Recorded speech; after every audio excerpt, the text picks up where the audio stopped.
Bienvenidos nuevamente, estamos aquí en lo que sería nuestro hogar, ¿no? El living de News Digitales, en donde siempre tenemos distintos invitados e invitadas en las que se busca de alguna manera abordar las distintas cuestiones que son inertes al bien de todos. En este caso vamos a tocar un tema que de alguna manera viene repercutiendo y mucho, sobre todo en los últimos años. Creo que es algo ya bastante conocido por todos, aunque difícil quizá para muchos de poder utilizar, que tiene que ver con la inteligencia artificial.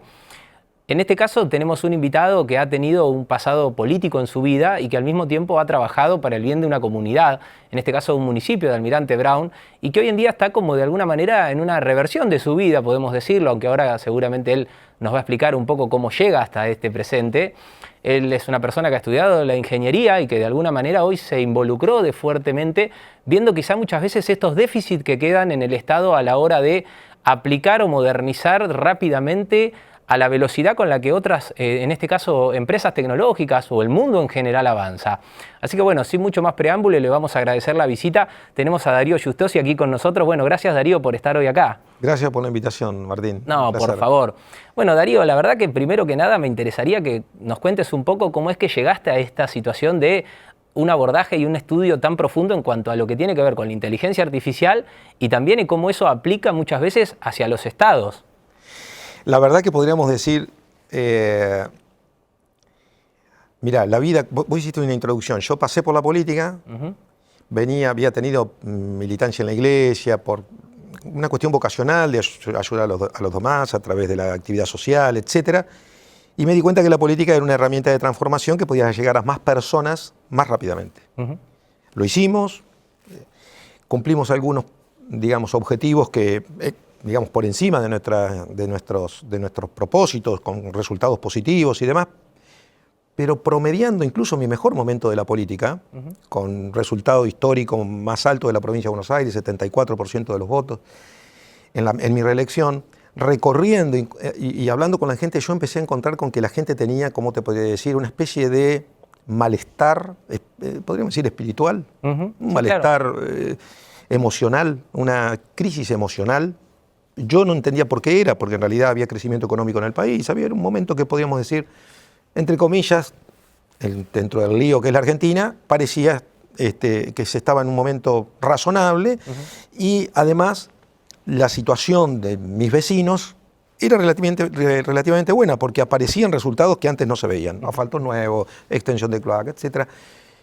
Pero a mí me llamó la atención y un amigo me hizo hacerle una carta al Papa, que yo estaba por hacer una misión, de manuscrito, contándole cuál era mi sensación. ¿Papa Francisco? El Papa Francisco. Okay, y perfecto. le llegó la carta al Papa Francisco y yo paso por la Plaza San Pedro y en medio de esa misión le entregué esa carta a una persona que me indicaron, seguí de viaje, me llamaron que me quería ver personalmente. O sea, querían una audiencia privada. Una audiencia.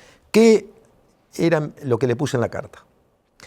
Que yo intuía que estábamos frente a un cambio de época, que podríamos decir la incertidumbre de todo cambio de época, de todo gran cambio, estaba generando una angustia colectiva que estaba por encima de lo particular, estaba por encima de la situación económica de una persona. Claro, la individual. Por fuera de lo que le podía estar pasando. Imagínate una tristeza puntual por la pérdida de un ser querido o al revés.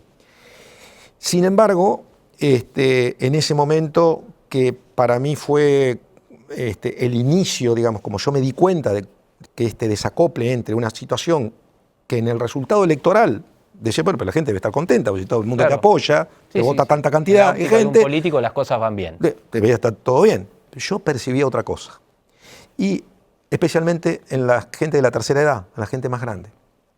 Y lo conecté con la aparición de la Internet y la nueva dimensión de comunicación que tenían las personas. Claro, sí, sí. O sea, ¿nosotros cómo nos comunicamos? Nosotros nos comunicamos a través de nuestros sensores que vienen a partir de los sentidos. Nosotros tenemos el sonido, vista, lo que percibimos, lo que escuchamos, bueno, creamos la tecnología de la palabra para comunicarnos, pero es un contacto físico, es un contacto que no está intermediado por una tecnología. La tecnología es la palabra, o sea, que la creó el hombre, etcétera, pero hay un sonido, hay una vista. Es más, hay se puede haber tacto, vos percibís texturas. Sí, claro, claro. Ese vínculo bien humano, se empezaba a perder porque las nuevas comunicaciones trascendían ya no en forma analógica a través de una pantalla bidimensional que podía ser una tele.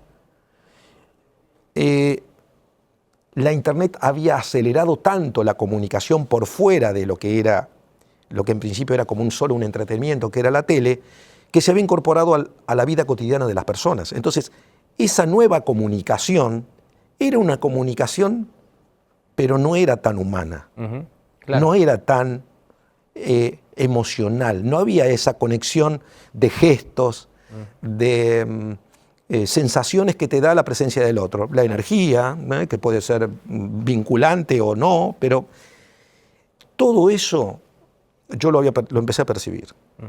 Cuando me tocó, después tuve la oportunidad de estar de diputado nacional, cuando hubo una misión a Washington que yo formé parte por el tema de la discusión por los holdouts, hubo un salto en el valor del Bitcoin que había aparecido, para todos decíamos, ¿qué corno sería eso? Casi se me escapa. Acostumbrados por ahí a un mecanismo, ¿no? Claro, de una moneda, claro, o lo que tiene que ver con el dinero en el mundo, aparecía algo que directamente fue creado, digamos, a partir de la tecnología. No existe físicamente, nadie lo puede tocar, pero existe a partir de una billetera virtual. Bueno, pero fíjate vos las cosas. Primero, antes nos comunicábamos de manera física, bastante controlada. Toda la comunicación era entre personas que se perciben iguales, cercanas, con todos los sensores biológicos al servicio.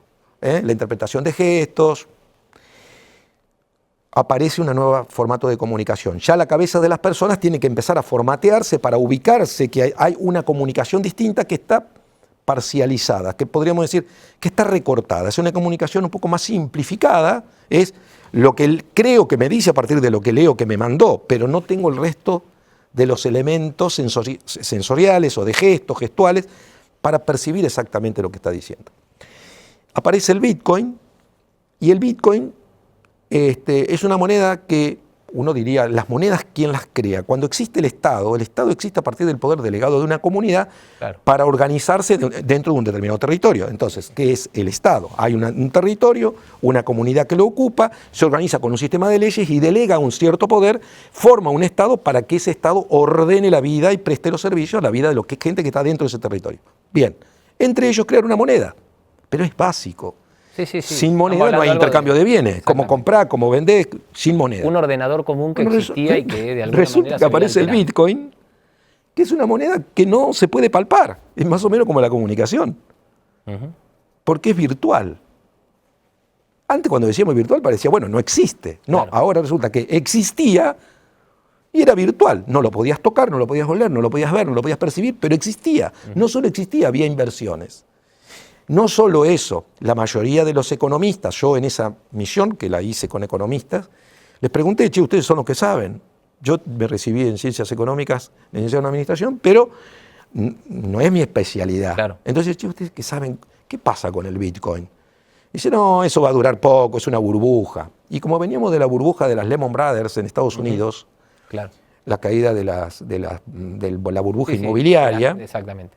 Entonces pensábamos que, bueno, compramos rápido, porque veníamos de eso, bueno, esto es una experiencia histórica en la economía en donde, bueno, puede ser eso. Aparte, ¿se acuerdan que apareció el Nasdaq? Las tecnológicas empezaron a cotizar en bolsa, entonces también, como era un tema nuevo, el valor de las tecnológicas como subía de golpe, caía, subía, pero era porque se estaba como ensayando una nueva dimensión que era difícil de percibir. Sí, hasta ahí era parte de la comunicación, digamos, parte de un instrumento que tenía que ver con acercar a la gente, bueno, en el caso también un poco del entretenimiento, lógicamente, por las redes sociales, digamos, ¿no? Pero bueno, también dentro de lo conocido. La moneda no existía en ese momento de la manera en la que hoy se conoce. Claro. Cuando aparece el Bitcoin, y yo les pregunto, che, ¿esto qué pasa? Y me dicen, no, se va a caer, es una burbuja. Resulta que años después, estando ya de embajador en Ecuador, con una misión interesante en lo que me obligó a estar y me permitió estar en contacto con las 44 representaciones diplomáticas que habían asentadas en Quito, hubo un nuevo salto de valor del Bitcoin. Y dije, pero acá no solo no se cae, sino que está aumentando el valor. Algo que no existe. Sí, que hasta ese momento que no creó un reconocido. Estado. Entonces, cuando dijimos, el Estado que organiza a la gente dentro de un determinado territorio, crea una moneda para el intercambio de bienes, ejercer el comercio, etc. Bien, acá hay una moneda que no la creó ningún Estado.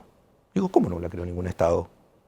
No puede ser, no existe. No, sí, existe, pero no está creada por ningún Estado.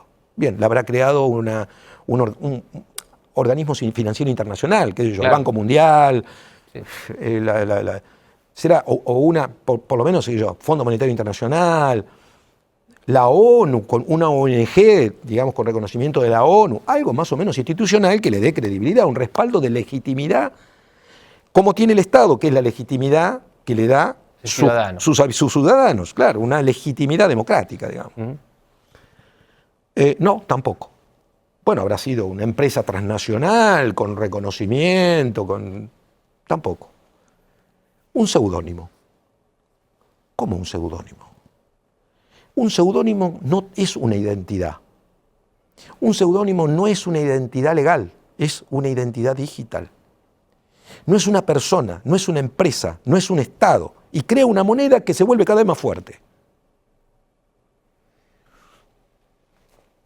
Eso me llevó a investigar el tema, creamos un grupo y un consorcio de investigación a nivel internacional. ¿Qué pasaba a partir de que la moneda la pueden crear una entidad digital, un seudónimo, que no existe? Ya, ¿dónde está el respaldo del Estado? ¿Qué justicia va a defender a las personas que invierten en eso si el día de mañana?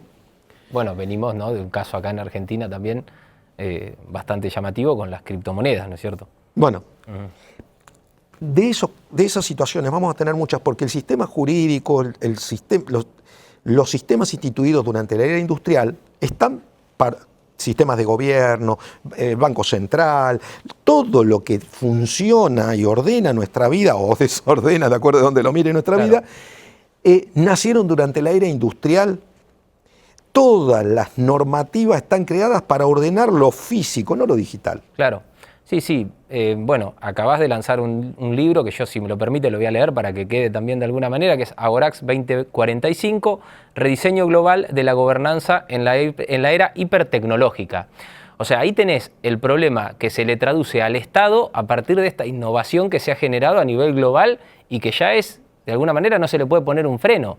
O sea, llegó para quedarse, hay que reconocerla como tal y hay que empezar a tratar de ver cómo estas instituciones, de alguna manera, que son las que tienen que dar respuestas a la ciudadanía, porque en este caso, como vos planteás, hay un algoritmo que no termina siendo un ente, sino que termina siendo un nadie.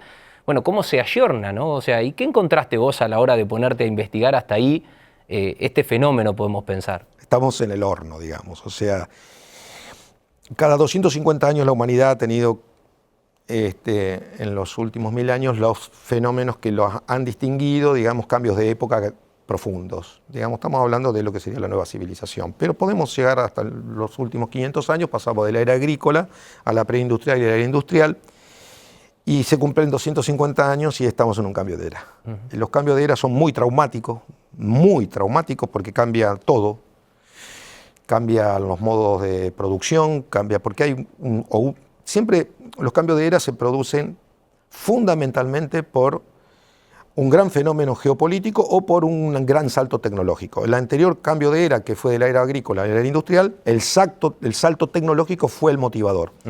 La aparición de la máquina de vapor amplió las fronteras productivas, hizo que podemos decir, la producción de comida deje de ser algo tan complicado, ampliaron las fronteras, hubo más alimentos. Industrialización y la industrialización avanzó en digamos, lo que sería rumbo al mundo del confort. O sea, el ser humano empezó a encontrar la manera de resolver problemas con los que convivían. Digamos, el que tenía frío, le apareció la calefacción, empezaron a aparecer tecnologías por todos lados. Bueno, durante ese periodo se transformaron también los sistemas de gobierno adaptándose a esa transformación tecnológica. Se pasó de la etapa primero los imperios, pasaron a las monarquías a las democracias modernas.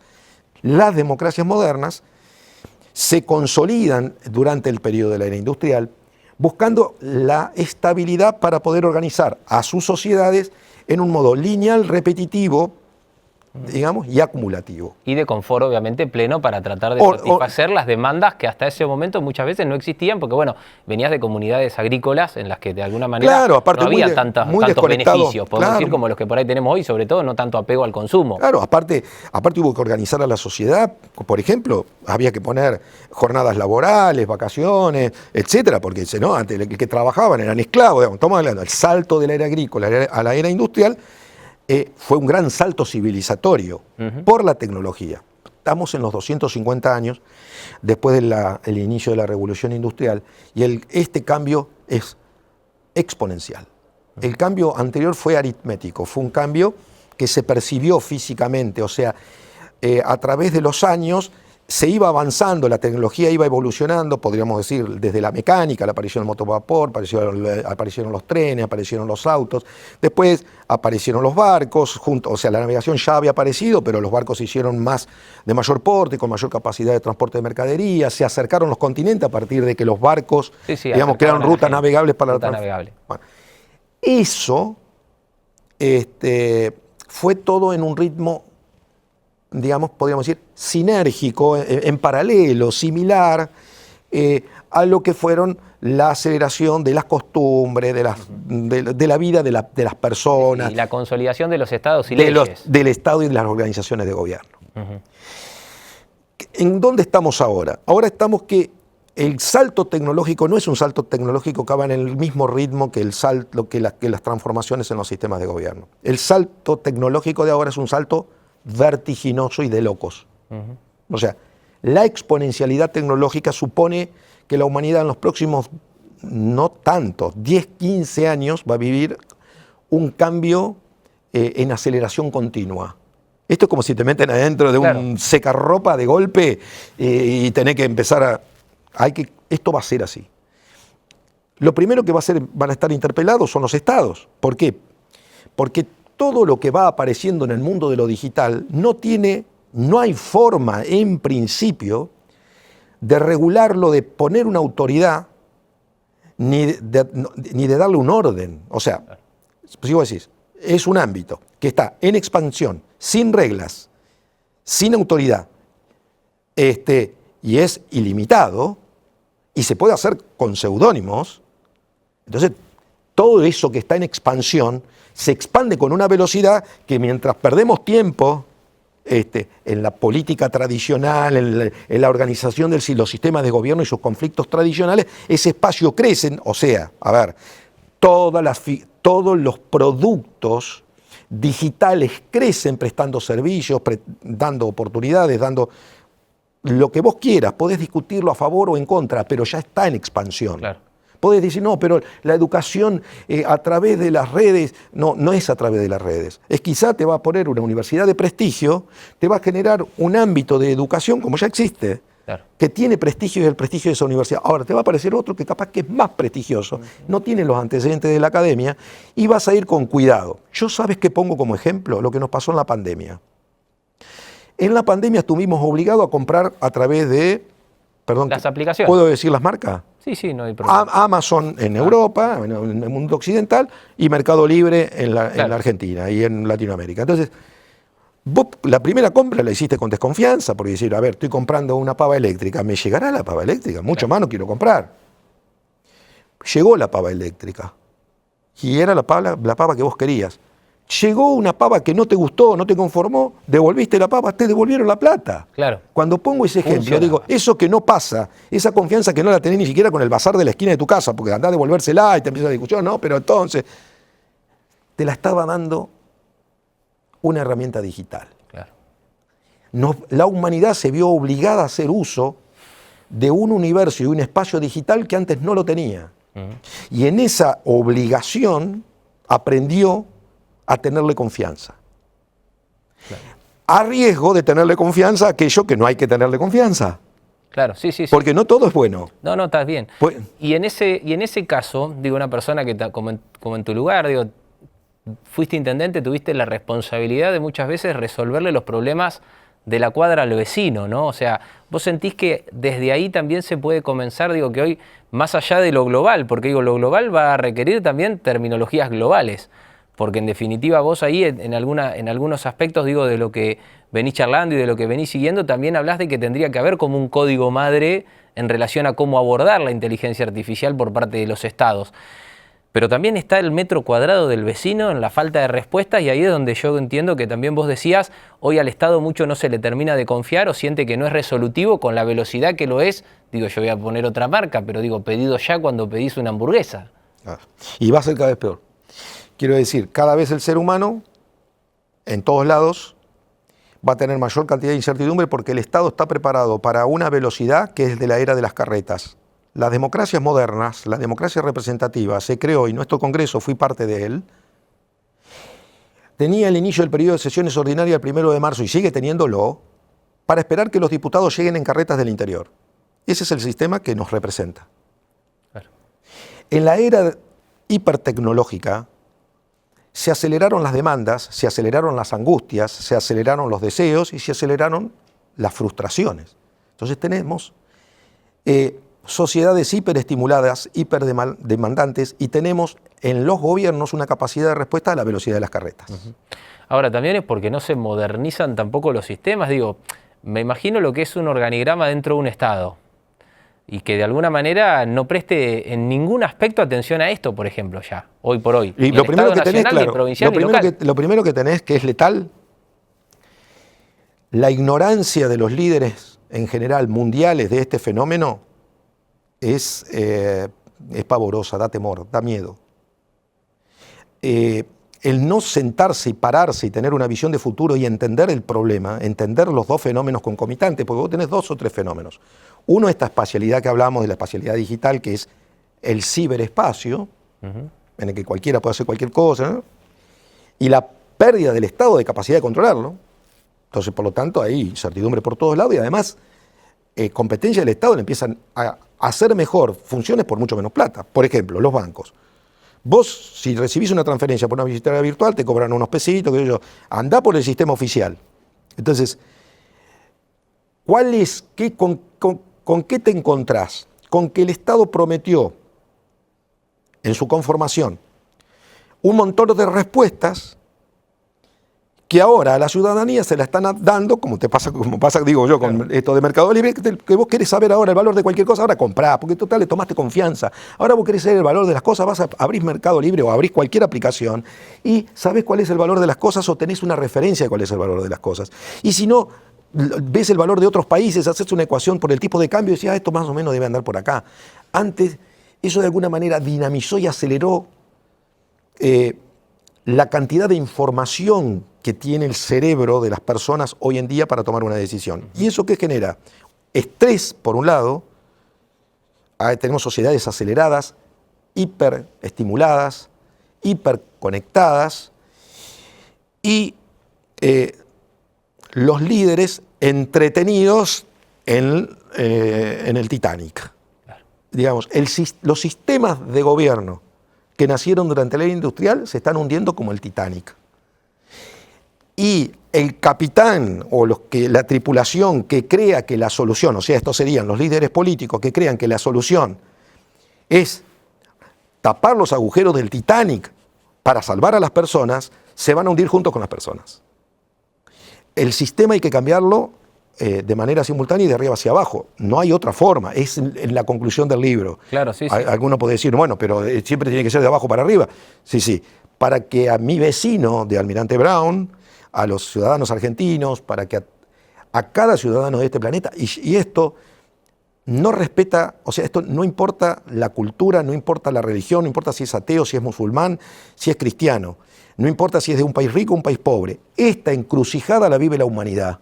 Y aquel que se adapte más rápido, y lo interprete más rápido, y lo entienda más rápido, va a lograr resolverlo. De hecho, tienen una ventaja, y hay que tener cuidado con esto, las autarquías tienen una ventaja, porque toman decisiones rápidas y no esperan que vengan las carretas con los representantes del interior para tomar una decisión en el Parlamento. Claro.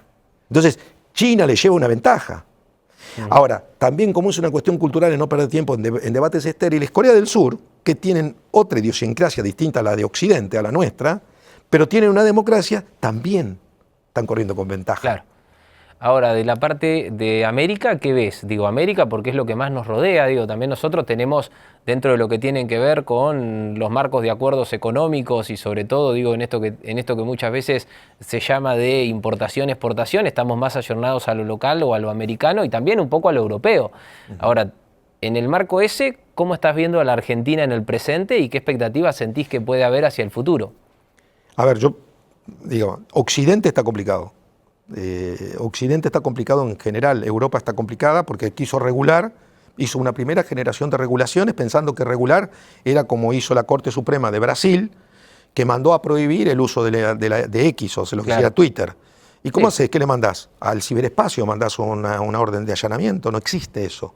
Entonces, el ser humano moderno vive en dos dimensiones, en el espacio territorial y transita en el entorno digital, que es una nueva dimensión en la que se educa, se comunica, comercia. Bueno, lo que pasa es que en Occidente estamos muy atados a nuestra cultura industrial, porque es donde nació la revolución industrial y es donde nacieron los sistemas de gobierno estos con los que convivimos actualmente. Entonces, ¿qué creo que pasa en la Argentina? No solo no ven el fenómeno como no se ve en otros lugares, hoy por hoy nosotros en nuestro consorcio trabajamos y estamos en contacto con filósofos, historiadores, politólogos, de todos lugares del mundo. Lo más preocupados son los españoles y los italianos por el tema de los aspectos, digamos, las consideraciones ético-filosóficas de toda esta etapa, porque es como una interpelación al ser humano. Sí, bueno, ¿a dónde vamos? A la creación, concepción y el futuro de la humanidad. Claro, ¿a dónde vamos con todo esto? Sí. Bueno. Sí, también en algunos aspectos vos tocás esto de la desigualdad que muchas veces se ve presente, quizá lógicamente por aquellas personas que tampoco tienen ni siquiera un acceso a la tecnología. Claro, porque aparte, si bien la tecnología siempre parece una exclusividad para algunos, después pasa lo que pasó. La primera computadora que vi yo en mi vida era del tamaño de este estudio. Claro. En la Facultad de Ingeniería nos llevaban a ver, era como ir a ver un dinosaurio. Hoy, esa computadora entra 100 veces en mi celular o en tu celular. ¿Por qué? Porque la tecnología, y se democratizó. Claro. Había 3 computadoras así en el país en ese momento. Hoy nosotros en cada celular tenemos computadora, biblioteca, televisión, máquina fotográfica. De alguna manera la tecnología siempre tarde o temprano se democratiza, le llega a todo el mundo. Esto de si no va a ser para pocos, no, empieza para pocos, termina. Bueno, hoy WhatsApp tiene dentro de sus herramientas la posibilidad de hablar con una IA y que te responda en automático, con lo cual tranquilamente hoy ya cualquier persona tiene hoy el ingreso, ¿no? La clave va a terminar siendo, Martín, siempre es el uso que se le dé. Entonces, si vos me decís, en la Argentina, ¿cómo estamos y qué tenemos para hacer? En la Argentina, la verdad, y viste, siempre yo fui como un optimista empedernido en mi vida y para todo. Y yo en la Argentina veo que estamos para atrás. Estamos discutiendo para atrás. O sea, ni unos ni otros. O sea, estamos entre pedo, pica piedra y la era, digamos, podríamos decir, del romanticismo de la cultura VIP. Entonces, yo diría, tenemos una oportunidad, siempre tenemos una oportunidad, porque si en lugar de estar resolviendo, digamos, tratando de tapar los baches del Titanic, nosotros acá en la Argentina tenemos nuestro propio Titanic, nuestro botecito que se nos hunde y queremos probar distintas ecuaciones, aparecemos con distintos esquemas representativos, digamos, desde lo simbólico, ¿no? Uno diciendo una cosa, el otro diciendo la otra, pensando que hay que ir recortando el Estado, el otro pensando que hay que agrandarlo. No, hay que cambiarlo todo. Claro. Y cuando digo cambiarlo todo, bueno, ¿cómo? Hay que empezar a estudiar desde la ignorancia y desde la negación, porque acá hay mucha necedad. Lleva quizá tiempo entender todo esto, porque son como 2 o 3 planos simultáneos. Los tecnólogos no terminan de entender cómo funciona digamos, el espíritu democrático, el espíritu de la democracia y la necesidad de creación de consensos para toma de decisiones, por lo tanto no entienden la política. Tampoco los políticos entienden la tecnología y cómo es la evolución de las ciencias. Entonces, están tan desconectados que esa ignorancia nos puede hacer creer de que tapando los agujeros de nuestro botecito no nos vamos a hundir y vamos a decir, no, y nos vamos a hacer prósperos y grandes, vamos a hacer potencia. ¿Potencia de qué? ¿Un Titanic? No, no lo podés reparar. Lo que convendría es, mientras tapar los agujeros un poquito, resolver, pero anticiparnos en el tiempo. Alguien me mandó en un grupo que Mitre creó una de las bibliotecas más grandes de la Argentina, unos 30.000 volúmenes viajando a Europa para traer las ideas del futuro. Bartolomé Mitre. Que la verdad que si uno mira la historia argentina y hace un revisionismo, no es un santo de mi devoción, pero en eso sin duda tenía una visión, que era anticiparse, es decir, ¿cómo hacemos? Porque cada uno tenía su visión, ¿cómo hacemos grande a la Argentina? ¿Desde dónde? Entonces, hacer grande a la Argentina es desde anticiparse al futuro, no tratar de resolver de la mejor manera un pasado que además está en deterioro. Si vos no interpretás que Occidente está en un deterioro, podríamos decir, letal, muy complicado, que tratan de taparse. De hecho, las medidas que toma Trump, ni bien asume, que seguramente a ningún tecnólogo le debe haber gustado demasiado, de esto de poner aranceles, empezar a proteger, frenar, son, claro, es como una especie de tapar los agujeros del Titanic. Poner un freno para que su propia economía no se vea dañada por esta evolución tan grande que tuvo, ganar la tiempo. Posibilidad de comprar de alguna manera en inmediato y traer a tu país lo que vos quieras de otra nación. Ganar tiempo. Trump dice, rápido, pragmático, rápido para tomar decisiones. No soy un seguidor de Trump ni cerca, al contrario, muchas críticas para hacerle, pero ahí se verifica que sabe que no tiene mucho tiempo, el gobierno de Estados Unidos se da cuenta que no tiene mucho tiempo para aprovechar, subirse a tiempo al barco, porque hay otros que ya están subidos y ya le están ganando. La ampliación del ciberespacio, que funciona a través de las redes satelitales, se da a partir de los satélites. Nadie sabe la cantidad de satélites que hay. De hecho, se parece que Elon Musk tiene más satélites que los estados. Claro. Porque hay ahora distintas capas, unos están en la exósfera, unos están más lejos, otros están más cerca. Aparte, digamos, quiere llegar a Marte o quiere hacer una ecuación, digamos, Elon Musk, de ampliación, digamos, una red interplanetaria, justamente también puesta la mirada, no solo una cuestión de que por la duda que sucumba el planeta, no, sino por ampliar también las redes satelitales. Claro, sí, en el ciberespacio. En el ciberespacio. Bueno, Darío, la verdad muy rica la charla. Te agradecemos la presencia en el Living. Espero que de alguna manera no te hayan quedado muchos más conceptos, pero obviamente que tengo entendido que vas a tener la presentación del libro pronto, así que, bueno, de alguna manera me gustaría que puedas invitar a todos los oyentes, a aquellos que también muchas veces se quedan con muchas dudas cuando escuchan estos temas, ¿no? Porque me parece que también uno a veces los toca, obviamente que los toca también dentro de un espacio en el que se permite el tiempo hacerlo, pero también, bueno, para aquellos que tengan interés, me gustaría que, bueno, puedas comentar un poco a partir de cuándo ya van a poder estar leyendo y consumiendo tu libro, que sé que también de alguna manera para vos es un primer paso, de alguna manera, para poner en debate un tema que claramente hasta acá viene siendo muy poco escuchado, ¿no? Sí, la verdad es que no sé si el libro va a cumplir esa función, porque estamos todos en la cotidianeidad de una vida, estamos todos con nuestro botecito que parece que se hunde todos los días. Yo creo que no va a ser muy fácil. Lo que sí es que hay que pedir y exigir, digamos, a veces las presentaciones en el Congreso Nacional van a contramano de donde hay que ir. No se puede regular, es como, regulemos el Bitcoin, es una ridiculez. Entonces apareció una noticia de que van a presentar una ley de regulación de la inteligencia artificial. Eso es ignorancia pura, eso es no entender nada. Entonces, como los tecnólogos están entendiendo lo de lo suyo y dicen, no, la política no me interesa, y los políticos no aprenden lo que tienen que aprender, la realidad, lo que termina de pasar, es que ni unos ni otros están conectados para interpretar este fenómeno. Y nosotros que lo hemos hecho a partir del estudio, tenemos una diplomatura en la UCES, que se llama IA y Futuro, Cibergobernanza y Tecnohumanismo, que ahora gira en un segundo capítulo hacia lo que sería la gobernanza y el liderazgo de futuro, que es, bueno, aparece una nueva era, cómo nos organizamos, o sea, cómo hacemos y cómo sacamos adelante esto.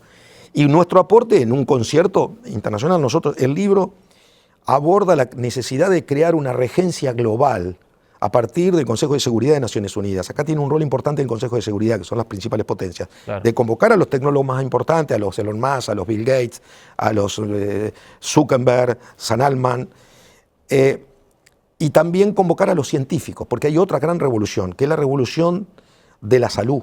Se van a curar la mayoría de las enfermedades muy pronto. Entonces, Todas esas revoluciones que implican prolongación de la vida, las máquinas van a reemplazar la mano de obra de las personas, por lo tanto vamos a tener más horas disponibles. ¿Qué hacemos con las horas disponibles? El ser humano tiene que reconfigurar su cerebro, porque su cerebro y nuestros hábitos están configurados para la era industrial, que era como salen los productos de la fábrica, salían los productos de las escuelas, que éramos nosotros en la educación, salían los productos y la organización del trabajo y de la sociedad está en torno al trabajo, una determinada cantidad de horas cumpliendo. Ya con la pandemia apareció el home office. Ya, ahora lo que tenés es que va a empezar a sobrar el tiempo porque muchas tareas que hacen las personas las van a empezar a hacer las máquinas. La inteligencia artificial. Y que la inteligencia artificial aplicada a los gobiernos no es la digitalización de los expedientes, no. Es dejar que haga la tarea, que la van a hacer mejor que las personas, todo lo que sea de orden, de administración, de gestión y demás. Y las personas hacer la diferencia con su esencia, hacer la diferencia con que lo distingue de toda tecnología. La intuición, la creatividad, el arte, cultivar la sabiduría. La gran arma que tiene la humanidad para enfrentar, podríamos decir, este desafío del desarrollo tecnológico es la sabiduría. La sabiduría humana frente a la inteligencia artificial. Muy bien. Bueno, Darío, te agradecemos la presencia. La verdad que ha sido un honor tenerte hoy en el living acá de News Digitales. Bueno, gracias por la invitación.